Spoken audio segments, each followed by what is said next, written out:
Sandra madam, ഞാൻ മാഡത്തിനെ... please Rajaram sir, സാധാരണ നമ്മൾ ക്ലയന്റ്സിനോട് എക്സ്ക്യൂസ് പറയാറുള്ളത് പോലെ എന്നോട് സംസാരിക്കണമെന്നില്ല, പ്ലീസ്. ഞാൻ സാറിന്റെ കോളിന് വേണ്ടി കാത്തിരിക്കുകയായിരുന്നു. സാർ വിളിച്ചില്ല. ഓഫീസിൽ നിന്ന് പുറത്തായ ശേഷം എന്റെ കാര്യത്തിൽ ആർക്കും ഒരു താല്പര്യം ഇല്ലാതായി, രാജാറാം സാറിന് പോലും. അതാ ഞാനിപ്പോ മനസ്സിലാക്കുന്നത്. പ്ലീസ് തെറ്റിദ്ധരിക്കരുത് സാന്ദ്ര മാഡം. സത്യത്തിൽ തെറ്റെന്റെ ഭാഗത്താ. ഞാൻ വിളിക്കാൻ മറന്നുപോയി. I am sorry. ഒറ്റയ്ക്ക് വീട്ടിലിരുന്ന് ഇതുപോലെ ആവശ്യമില്ലാത്തതൊന്നും ചിന്തിച്ച് തല പുണ്ണാക്കരുത് മാഡം. നാളെ മുതൽ മാഡം ഓഫീസിലേക്ക് വരൂ. എല്ലാം ഓക്കെ ആവും കാര്യങ്ങൾ. രവിവർമ്മൻ സാർ പറഞ്ഞോ എന്നെ ഓഫീസിലേക്ക് വിളിച്ചു വരുത്താൻ? ഏയ്, രവിവർമ്മൻ സാർ ഇതിനെപ്പറ്റിയൊന്നും സംസാരിച്ചിട്ടില്ല ഇതുവരെ. മറന്നുപോയതുപോലെയാ പെരുമാറുന്നത്. സാർ അത് വിട്ടു. മാഡത്തിന് ഇനി ഓഫീസിൽ വരാം. ഇല്ല സാർ, ഇല്ല. ഇത് ഞാൻ പറഞ്ഞു കഴിഞ്ഞ കാര്യമാണ്. ഞാൻ ഇനി ഓഫീസിൽ വരണമെങ്കിൽ രവിവർമ്മൻ സാർ തന്നെ എന്നെ നേരിട്ട് വിളിക്കണം. ഇല്ലെങ്കിൽ ഞാൻ ആ ഓഫീസിന്റെ നടപടി ചവിട്ടില്ല സാർ. I am sorry. ഏയ് കം ഓൺ സാന്ദ്ര മാഡം, ഈ ചെറിയ വിഷയത്തെ വെറുതെ വലുതാക്കാൻ നോക്കല്ലേ. ശ്രീലക്ഷ്മി മാഡം സ്വയം ഓഫീസിൽ നിന്ന് ജോലി മതിയാക്കി പോയി കഴിഞ്ഞു. പിന്നെന്തിനാ മാഡം ഇനിയും വീട്ടിലിരിക്കുന്നത്? രവിവർമ്മൻ സാറിന്റെ സ്വഭാവം മാഡത്തിന് അറിയാലോ. പെട്ടെന്നുണ്ടായ ദേഷ്യത്തിന് എന്തോ പറഞ്ഞു. സാധാരണ പോലെ സാർ അതെല്ലാം പെട്ടെന്ന് മറക്കുകയും ചെയ്യും. അതുപോലെ മാഡവും ഇത് മറക്കണം. മറന്നാലേ പറ്റൂ. മറക്കാം. പക്ഷെ ഒരു ചോദ്യം, ഓഫീസിൽ നിന്ന് ഇറക്കി വിട്ട ഞാൻ ഇനി വിളിക്കാതെ മടങ്ങി വന്നാൽ എനിക്കവിടെ എന്തെങ്കിലും വിലയുണ്ടാവോ? സാർ പറയൂ. No Rajaram sir, no. ഞാൻ തീരുമാനിച്ചു കഴിഞ്ഞു. ഇനി രവിവർമ്മൻ സാർ എന്നെ വിളിച്ചാൽ മാത്രമേ ഞാൻ ആ ഓഫീസിൽ കാലുകുത്തുള്ളൂ.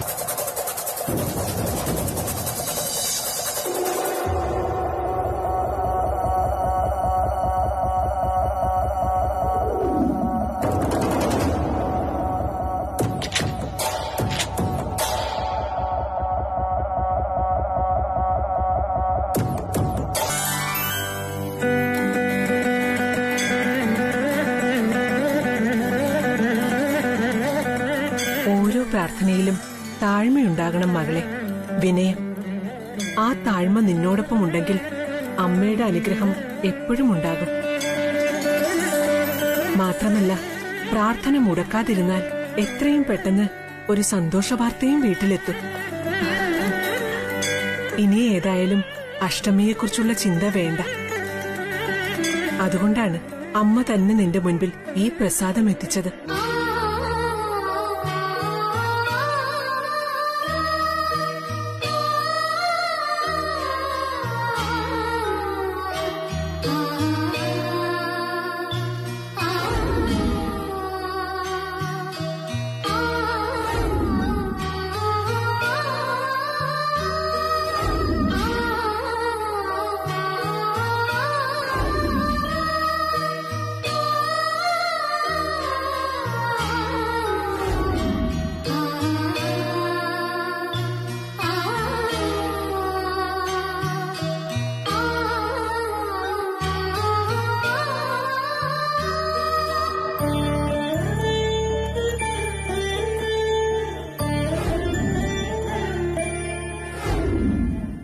എന്റെ കഷ്ടപ്പാട് സങ്കടവും പറഞ്ഞുകൊണ്ട് ഒരിക്കലും വരില്ല ഞാൻ സാറിന്റെ അടുത്തേക്ക്. ഇതെവിടെയെങ്കിലും വെച്ചേക്കോ.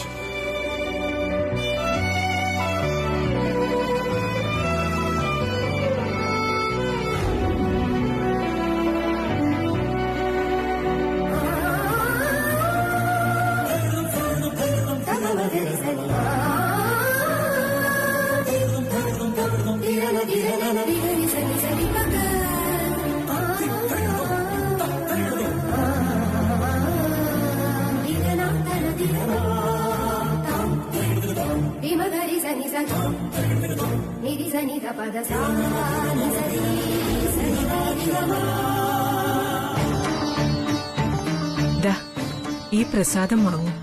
മകൾക്ക് കൊടുക്കണം. ഇത് അവൾക്ക് അവകാശപ്പെട്ടതാണ്.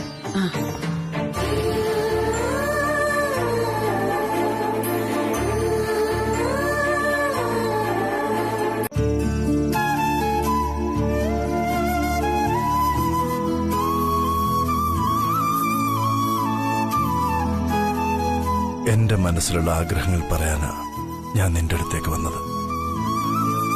പക്ഷേ നീ നിന്റെ മനസ്സിലുള്ള ആഗ്രഹങ്ങൾ ഒളിപ്പിച്ചു വെച്ചിട്ട് എന്നോട് കള്ളം പറയുകയായിരുന്നു. എന്നെ സംസാരിക്കാൻ സമ്മതിക്കാതെ നീ പറഞ്ഞു തീർത്ത ഓരോ വാക്കുകളും കള്ളമായിരുന്നു എന്ന് എനിക്കറിയാം.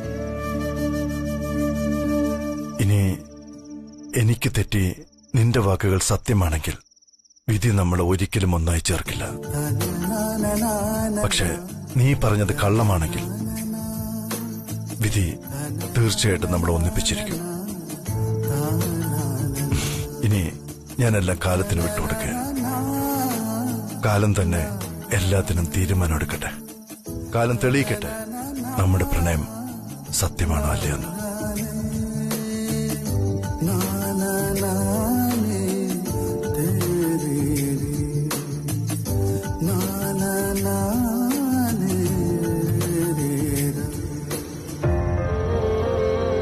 ഇനിയിപ്പോ കാലം എന്ത് തെളിയിച്ചാലും ഒരു കാര്യം സത്യമാണ് Sreelakshmi. I love you. I love you a lot. ഞാൻ നിന്നെ ഒരുപാട് ഇഷ്ടപ്പെടുന്നു. ഒരുപാട് ഇഷ്ടം. എന്റെ ഈ പ്രണയം കള്ളമാണെങ്കിൽ നിന്നെ ഒരിക്കലും എനിക്ക് സ്വന്തമാക്കാനാകില്ല. പക്ഷേ എന്റെ പ്രണയം സത്യമാണെങ്കിൽ നിന്നെ എനിക്ക് സ്വന്തമായി കിട്ടിയിരിക്കും. അന്ന് സമ്മതിച്ചു തരേണ്ടി വരും നിനക്ക് എന്റെ ഈ പ്രണയത്തിന്റെ സത്യസന്ധതയെ. ശരി, പറഞ്ഞോ, കേൾക്കാൻ റെഡിയാ. കേട്ടാ മാത്രം പോരാ, അനുസരിക്കുകയും വേണം. ഇപ്പോ ഈ രാത്രിയിൽ നമ്മളൊരു യാത്ര പോകുന്നു. എവിടേക്ക്? എവിടേക്കെങ്കിലും. What do you mean? What I said. നീ ആകെ കലങ്ങി പറഞ്ഞ അവസ്ഥയിലാ. സ്വന്തം തോക്കെടുത്ത് സ്വന്തം തലയിൽ വെടിവെക്കണമെന്ന് വരെ നീ എന്നോട് പറഞ്ഞു.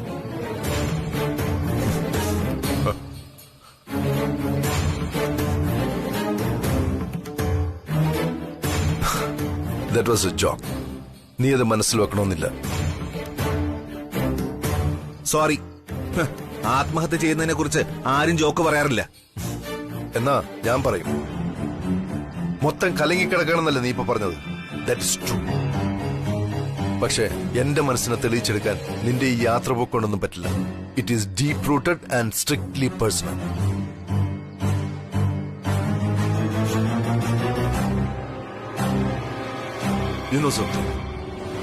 പ്രണയത്തിൽ കലങ്ങിമറിയുന്ന ഒരാൾക്ക് പ്രകൃതി ദൃശ്യങ്ങളും പാട്ടും വെറൈറ്റി ഫുഡും ഒന്നും ഒരു പരിഹാരം നൽകില്ല.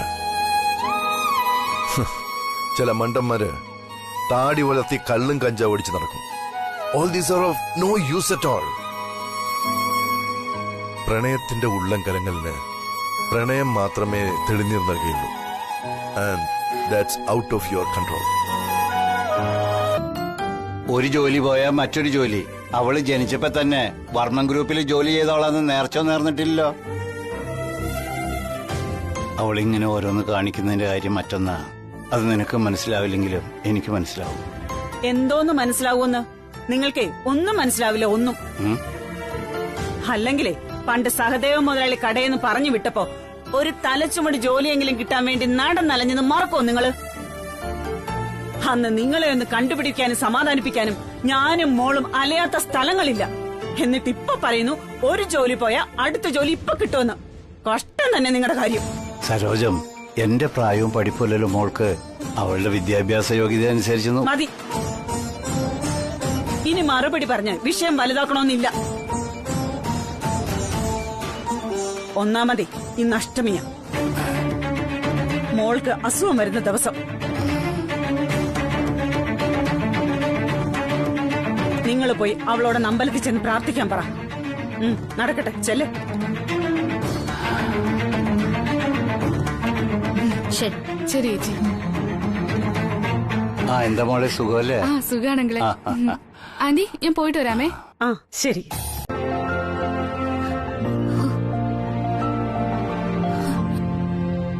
രവിവർമ്മൻ സാർ എങ്ങനെയോ ഇത്ര കറക്റ്റ് ആയിട്ട് ഇവിടെ വന്നത്? കൂടെയുള്ളത് അമ്മയാണെന്നാ തോന്നുന്നത്. നമ്മുടെ മനസ്സിൽ നമ്മൾ എന്താഗ്രഹിക്കുന്നുവോ അത് ഉടൻ നടക്കാറുണ്ടെന്ന് പറയുന്നത് സത്യമാണെന്ന് മനസ്സിലായി.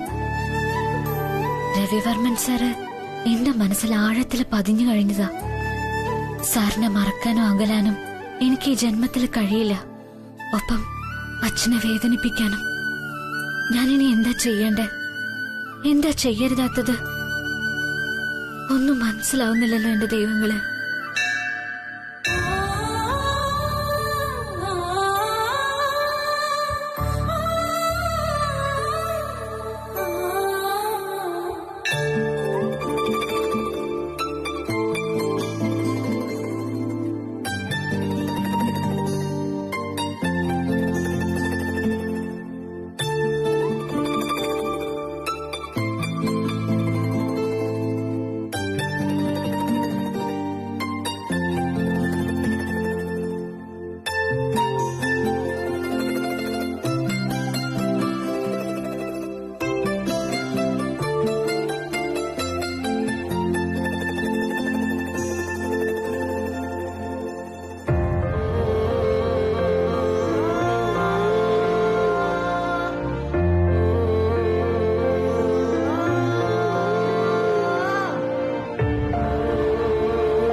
ഏയ്,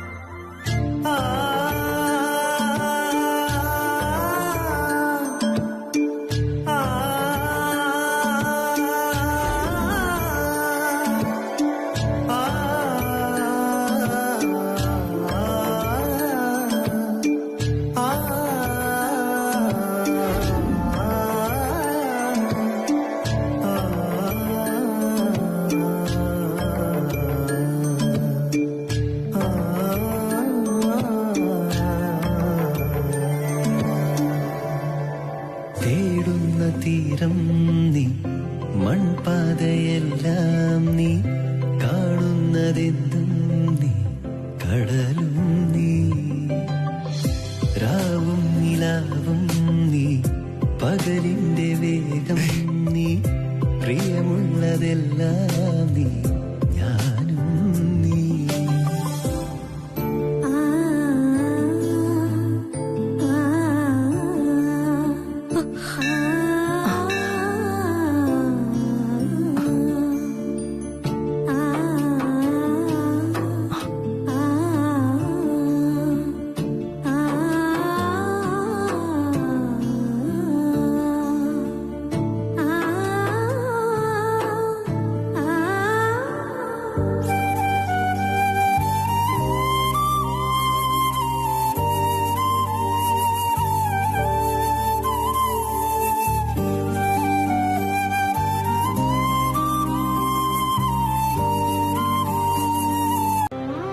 അല്ല, നീ എന്തോ വലിയ സന്തോഷത്തിലാണെന്ന് തോന്നുന്നല്ലോ. ഗുഡ് നൈറ്റിനോടൊപ്പം വേറെ വല്ല വാർത്ത കൂടി പറയാനുണ്ടോ നിനക്ക്? ഏയ്, അങ്ങനൊന്നുമില്ലമ്മേ. എന്നാലും ഗുഡ് നൈറ്റിനൊപ്പം അമ്മയ്ക്കൊരു താങ്ക്സും പറയണമെന്ന് വിചാരിച്ചിരുന്നു, ബോണസ് ആയിട്ട്. താങ്ക്സോ? അതെന്തിനാണെന്ന് മനസ്സിലായില്ല. അമ്മ ഇന്ന് എന്നെ അമ്പലത്തിൽ കൊണ്ടുപോയില്ലേ, അതിന് തന്നെ. ആഹാ, അത് കൊള്ളാലോ. ആദ്യം അമ്പലത്തിലേക്ക് വരുന്നില്ല എന്ന് പറഞ്ഞ നീയാ, ഇപ്പൊ താങ്ക്സ് പറയുന്നു. ആ, ഇതാ പറയുന്നത് ദൈവത്തിന് ശക്തിയുണ്ടെന്ന്. അതെ അമ്മേ, ദൈവത്തിന് ശക്തിയുണ്ട്. അദ്ദേഹമാണ് എവിടെ എന്ത് എപ്പോൾ എങ്ങനെ സംഭവിക്കണമെന്ന് നിശ്ചയിക്കുന്നത്. അത് സംഭവിക്കുക തന്നെ ചെയ്യുമെന്ന് ഞാൻ വിശ്വസിക്കുന്നു. രവി രവി അമ്മേ, എന്നാ പിന്നെ നീ നിന്റെ സന്തോഷത്തെ തന്നെ നിക്ക്. നമുക്ക് രാവിലെ കാണാം. Good night. ഗുഡ് നൈറ്റ് അമ്മേ, കാണാം രാവിലെ.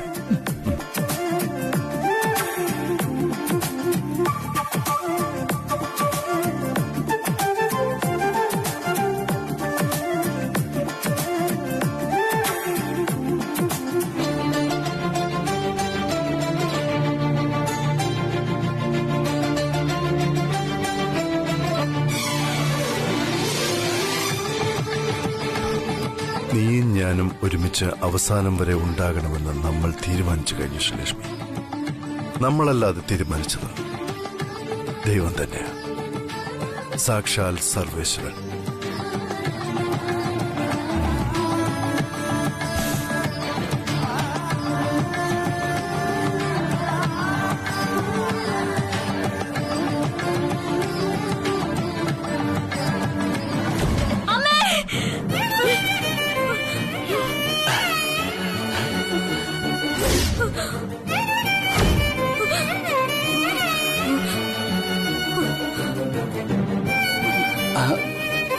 മോളെ മോളെ മോളെ മോളെ എന്തു പറ്റി? മോളെ മോളെ ശ്രീ, അയ്യോ മോളെ.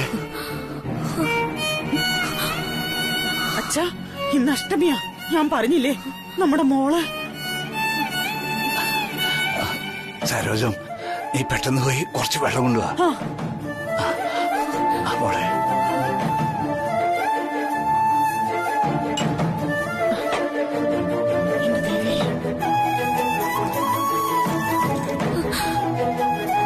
മോളെ പേടിക്കണ്ട.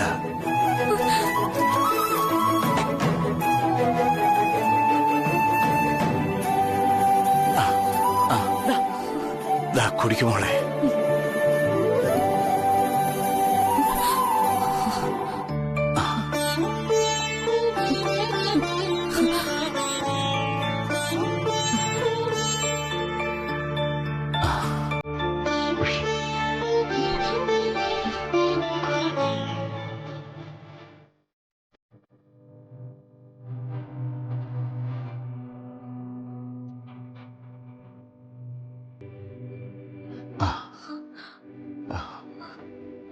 മോളെ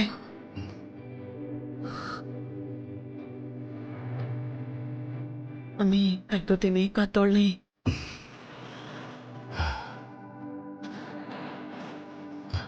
ഇത് പിടിക്കാം. ഒരു സമാധാനം കിട്ടും.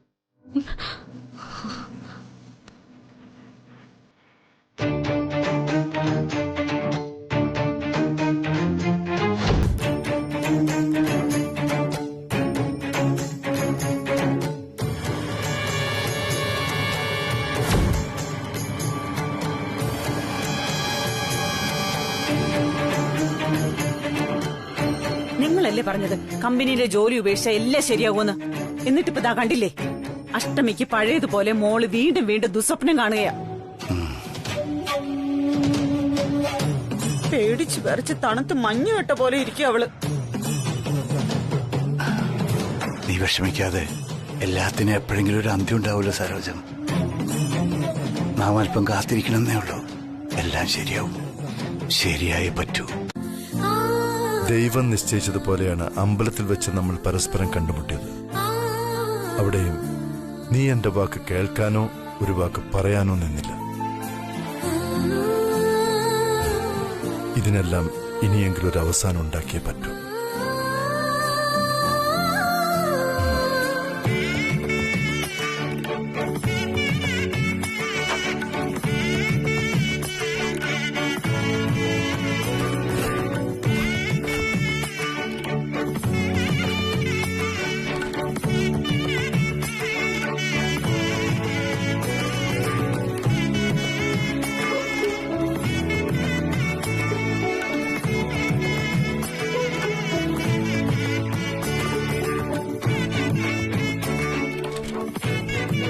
ഒന്നായി ഒഴുകിയ നമ്മൾ രണ്ടായി പിരിഞ്ഞിട്ടിപ്പോ നാളുകളായി. വീണ്ടും നമ്മൾ ഒന്നായി തീരാനുള്ള ഒരേ ഒരു വഴിയാണ് ഈ കടലാസിലുള്ളത്. ഒരവസാന ശ്രമം. നീ തന്ന് ഞാൻ നട്ടുവളർത്തി വിരിഞ്ഞ മുല്ലപ്പൂക്കൾക്കൊരു സത്യമുണ്ടെങ്കിൽ, നീ ഞാനും ഒരുമിച്ച് തൊഴുതു പ്രാർത്ഥിച്ച ദൈവങ്ങൾക്കൊരു ശക്തിയുണ്ടെങ്കിൽ ഈ ശ്രമം വിജയിക്കും. അതല്ല നടക്കുന്നെങ്കിൽ എല്ലാം ദൈവം തീരുമാനിക്കട്ടെ.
സാറോ? നമസ്കാരമുണ്ട്. Good morning. സാറെന്താ സാറേ ഈ സമയത്ത് ഇവിടെ?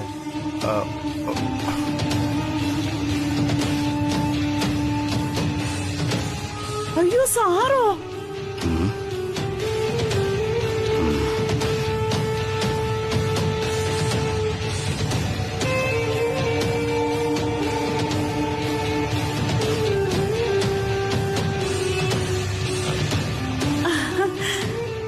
സാറിതെപ്പോ വന്നു? ഇതെന്താ നിക്കുന്നേ? വാ സാർ, ദാ ഇങ്ങോട്ടിരിക്കാം. സരോജം, നീ എന്താ കിടന്ന് വെപ്രാളപ്പെടുന്നത്? വേണമെങ്കിൽ സാർ ഇരുന്നോളും. അതിന് നീ പ്രത്യേകം ക്ഷണിക്കണമെന്നൊന്നുമില്ല.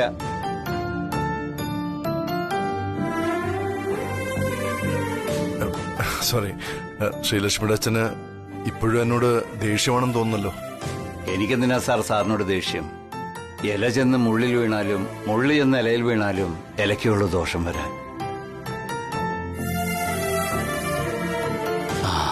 ഇവിടെ ഇപ്പൊ എനിക്ക് സാറിനോടല്ല ദേഷ്യം, എനിക്ക് എന്നോട് തന്നെയാ. സാറിന് ഞാൻ പറഞ്ഞു വരുന്നത് മനസ്സിലാകുമെന്ന് വിശ്വസിക്കുന്നു. എന്താ ശ്രീടച്ച ഇങ്ങനെയൊക്കെ? വീട്ടിൽ വരുന്നവരോട് ഇങ്ങനെയാണോ സംസാരിക്കുന്നത്? ഇറ്റ്സ് ഓക്കെ, കുഴപ്പമില്ല. ശ്രീലക്ഷ്മിയുടെ അച്ഛ, എനിക്ക് നിങ്ങളുടെ വികാരം ശരിക്കും മനസ്സിലാവുന്നുണ്ട്. അതിനെ ഞാൻ പൂർണ്ണമായിട്ട് അംഗീകരിക്കുകയും ബഹുമാനിക്കുകയും ചെയ്യുന്നുണ്ട്. അന്ന് നിങ്ങൾ ഓഫീസിൽ വന്നപ്പോ വളരെ ടെൻഷനിലായിരുന്നു എന്ന് എനിക്കറിയാം. കമ്പനിയിൽ ഇനി തുടരണ്ടെന്ന് പറഞ്ഞ് നിങ്ങൾ തന്നെ മകളെ കൂട്ടിക്കൊണ്ടു പോവുകയും ചെയ്തു. പക്ഷേ കമ്പനിയിൽ നിങ്ങൾക്കറിയാത്ത ചില റൂൾസ് ആൻഡ് റെഗുലേഷൻസ് ഉണ്ട്. ഒരു എംപ്ലോയി രാജിവെക്കുന്നതിന് മുമ്പ് 3 മാസത്തെ നോട്ടീസ് പീരീഡ് നൽകിയിരിക്കണം എന്നാണ് ഒരു നിയമം. അത് നൽകാത്ത സ്ഥിതിക്ക് ശ്രീലക്ഷ്മി 3 മാസം കൂടി കമ്പനിയിൽ ജോലിയിൽ തുടരേണ്ടി വരും. ഇപ്പൊ ഓഫീസിൽ വരുന്നില്ല എന്ന് പറഞ്ഞ് മാഡം വീട്ടിലിരിക്കുക. വരുന്നില്ലെങ്കിൽ വരണ്ട, അല്ലാതെ ഞാനെന്ത് പറയാനാ? സോറി രവി, നീ ഒന്നും അറിയാത്ത പോലെ ഇങ്ങനെ പറഞ്ഞു ഒഴിയരുത്. സാന്ദ്ര മേഡത്തിന് ഈ ഓഫീസ് അല്ലാതെ മറ്റൊരു ലോകമില്ല. അവരവരുടെ വ്യക്തിപരമായ കാര്യങ്ങൾ വരെ മാറ്റിവെച്ചിട്ടാണ് വർമ്മൻ ഗ്രൂപ്പിന് വേണ്ടി ജീവിതം ഒഴിഞ്ഞു വെച്ചിരിക്കുന്നത്. ഇത് ഞാൻ പറയാതെ തന്നെ നിനക്കറിയാം. നോക്ക് രാജാ, ഞാൻ അവളോട് ഓഫീസിൽ വരരുതെന്ന് പറഞ്ഞിട്ടില്ല. അവൾ ചെയ്ത വലിയൊരു തെറ്റിന് ഞാൻ ദേഷ്യപ്പെട്ടു, അത് സത്യം. അതിന് അവൾ ഇത്ര വാശി കാണിക്കേണ്ട ഒരാവശ്യമില്ല. താൻ ചെയ്തത് തെറ്റാണെന്ന് തിരിച്ചറിവുണ്ടാവുമ്പോ അവക്ക് സ്വയം ഓഫീസിലേക്ക് വരാവുന്നതേ ഉള്ളൂ. അതിന് ഞാൻ തടയില്ല. ഇനിയും അവൾക്ക് വേണ്ടി റെക്കമെൻഡേഷൻ ചെയ്യാനായിട്ട് നീ ഫോണിന്റെ കാശ് കളയണമെന്നില്ല. സമയമാകുമ്പോ അവള് വന്നോളൂ. നോ, നീ വിളിക്കാതെ അവര് വരില്ല Ravi. The matter is serious. നീ അവരോട് നേരിട്ട് സംസാരിച്ചാലേ ഈ പ്രോബ്ലം ഇനി സോൾവ് ആവൂ. സോറി, നീ ആ വിഷയം വിട്ടെ. എനിക്ക് ഇവിടെ നിന്നോടൊരു സന്തോഷ വാർത്ത അറിയിക്കാനുണ്ട്. ശ്രീലക്ഷ്മി ഉടൻ തന്നെ ഓഫീസിലേക്ക് മടങ്ങി വരികയാണ്. വാട്ട്? ആ കുട്ടി അവളുടെ അച്ഛൻ വന്നല്ലേ? ആ വിഷയമൊക്കെ കഴിഞ്ഞു. എന്താ, വിശ്വസിക്കാൻ പ്രയാസമുണ്ടല്ലേ?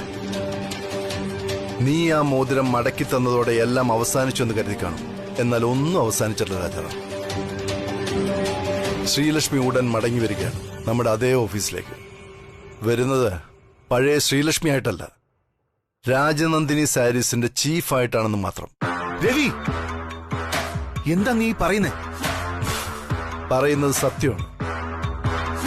The chief of Rajanandini saris department ഇനി ശ്രീലക്ഷ്മിയാണ്. ഓക്കെ?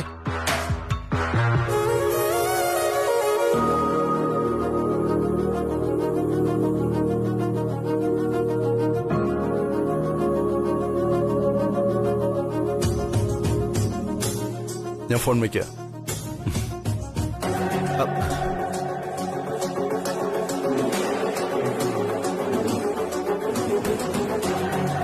രവി ശക്തമായ തീരുമാനം എടുത്തു കഴിഞ്ഞു.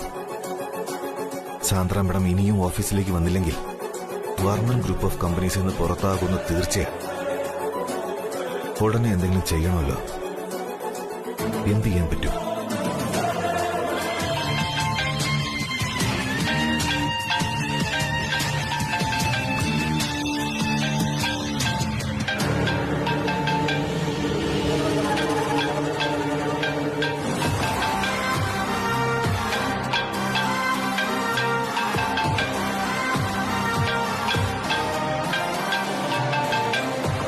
Hello Rajaram sir, good morning. Hello Sandra madam, കേൾക്കാമോ? ശബ്ദം വളരെ ഫീബിൾ ആണല്ലോ. കേൾക്കാം സർ, പറഞ്ഞോളൂ. എന്തുപറ്റി മാഡം? ഈ ശബ്ദത്തിനൊരു വല്ലായ്മ ഉണ്ടല്ലോ. എന്താ, സുഖമില്ലേ? I am fine. എന്തുണ്ട് വിശേഷങ്ങൾ സർ, അത് പറയൂ. അല്ല, രവിവർമ്മൻ സാറ് ഇന്ന് ഓഫീസിലേക്ക് വരുമെന്ന് തോന്നുന്നില്ല. ഇപ്പൊ വീട്ടിലേക്ക് പുറപ്പെട്ടിരിക്കുകയാണെന്ന് തോന്നുന്നു. വാട്ട്? വീട്ടിലേക്കോ? My god, what a surprise. എനിക്കറിയാമായിരുന്നു രാജാറാം സർ, ഞാൻ ഒരു ദിവസം ഓഫീസിലില്ലെങ്കിൽ സാറിന് വിഷമമാവുമെന്ന്. ഇപ്പൊ പുറപ്പെട്ടിട്ടുണ്ടെങ്കിൽ ഒരു അരമണിക്കൂറിൽ സാർ ഇവിടെ എത്തുമല്ലോ. സോറി സാന്ദ്ര മാഡം, ഞാൻ പറഞ്ഞത് ആവേശത്തിനിടയിൽ മാഡം വ്യക്തമായി കേട്ടില്ലെന്ന് തോന്നുന്നു. രവിവർമ്മൻ സാറ് സാറിന്റെ സ്വന്തം വീട്ടിലേക്ക് പുറപ്പെട്ടു എന്നാ ഞാൻ പറഞ്ഞത്, മാഡത്തിന്റെ വീട്ടിലേക്കല്ല. Oh, I'm sorry Rajaram sir, ഞാൻ വെറുതെ തെറ്റിദ്ധരിച്ചു. I'm sorry. Don't be sorry Sandra madam. Actually ഞാനിപ്പോ വിളിച്ചത് മറ്റൊരു കാര്യം പറയാനാ. മാഡം ഇനിയും ഓഫീസിലേക്ക് മടങ്ങി വന്നില്ലെങ്കിൽ കാര്യങ്ങൾ കൈവിട്ടു പോകാനാ സാധ്യത. അതുകൊണ്ട് മാഡം എത്രയും പെട്ടെന്ന് ഓഫീസിലേക്ക് മടങ്ങി വരണം. ഇതെന്റെ അഭ്യർത്ഥനയാ. നോ രാജാറാം സർ, ഞാൻ വരില്ല. രവിവർമ്മൻ സർ നേരിട്ട് വിളിക്കാതെ ഞാൻ അങ്ങോട്ട് വരുന്നത് ശരിയല്ലെന്ന് ഞാൻ വിശ്വസിക്കുന്നു. I too have my own self esteem. Sir അത് മനസ്സിലാക്കണം. പിന്നെ സാറിന് എനിക്കൊരു ഹെൽപ്പ് ചെയ്യാൻ പറ്റുന്ന എന്താന്ന് വെച്ചാ, സാറ് രവിവർമ്മൻ സാറിനോട് പറയണം, സാറ് വിളിക്കാതെ ഞാനിനി ഓഫീസിലേക്ക് തിരികെ വരില്ല എന്ന്. Okay, bye. See you Raja.